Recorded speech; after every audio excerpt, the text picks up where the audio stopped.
rattrapage. Dans cette vidéo, pour les premières spé, on va parler de titrage colorimétrique. Alors d'abord, il va falloir déterminer ce que c'est qu'un titrage, donc on va parler des dosages, et ensuite on parlera donc de comment on va déterminer une concentration à partir d'un titrage.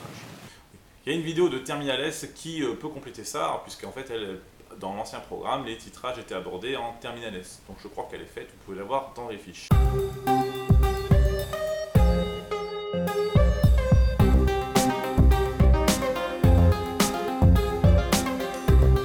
Un dosage, qu'est-ce que c'est? Un dosage, ça permet de déterminer la concentration ou la quantité de matière d'une espèce dont on ne connaît pas ni la concentration ni la quantité de matière. On a deux types de dosages. Les dosages par étalonnage qui ont l'avantage de ne pas détruire l'espèce chimique puisqu'ils ne vont pas faire réagir chimiquement l'espèce dont on cherche à déterminer la concentration.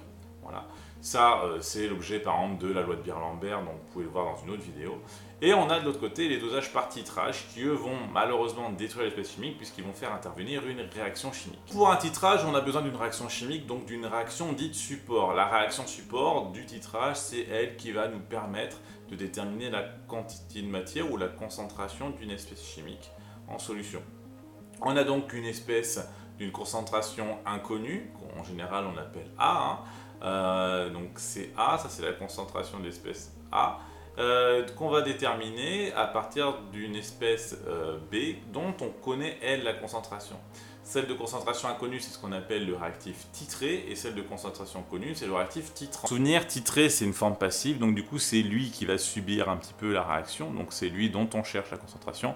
Titrant, c'est une forme active, donc du coup c'est lui qui va chercher à trouver la concentration. Pour faire un titrage, le montage est quasiment toujours le même. On a donc le réactif titré qu'on va mettre dans un Erlenmeyer ou un Becher, ça dépend. Ensuite, on le met sur un agitateur magnétique avec son barreau aimanté à l'intérieur de la solution. Et puis au-dessus, on va mettre le réactif titrant dans une burette, donc un nouvel élément de chimie que vous ne connaissiez pas encore, qui nous permet donc de savoir quel volume on va verser du réactif titrant. On est même précis jusqu'à la goutte. Pour connaître la concentration du réactif titré, eh bien on va le faire réagir avec le réactif titrant. Le réactif titrant est versé petit à petit à l'intérieur de la solution de réactif titré et on va pouvoir observer un changement. Ce changement, il interviendra uniquement lorsque les réactifs auront réagi dans les bonnes proportions. Donc on aura ce qu'on appelle un mélange stoichiométrique. Pour vous souvenir de ce que c'est qu'un mélange stoichiométrique, je vous invite à revoir la petite vidéo qui parle donc du tableau d'avance. Là où on a le mélange de la proportion stoichiométrique, c'est ce qu'on appelle l'équivalence.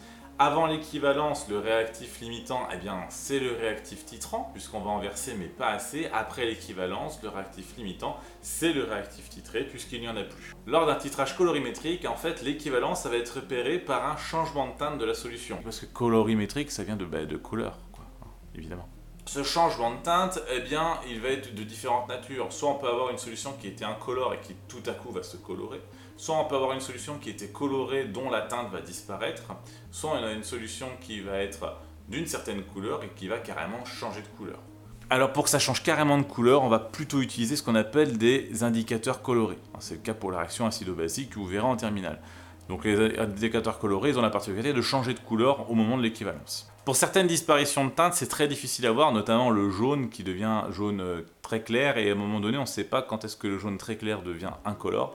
Donc du coup, on utilise souvent des indicateurs de fin de réaction ou des réactifs qui sont avec des couleurs qui, elles, sont beaucoup plus visibles. Et donc du coup, à l'équivalence, eh bien, on a une relation d'équivalence qui est assez simple, puisqu'on est dans un mélange qui a des proportions stoichiométriques. Donc on pourra dire que la quantité de matière de l'espèce A initiale divisée par petit a est égale à la quantité de matière de l'espèce B versée divisée par petit b.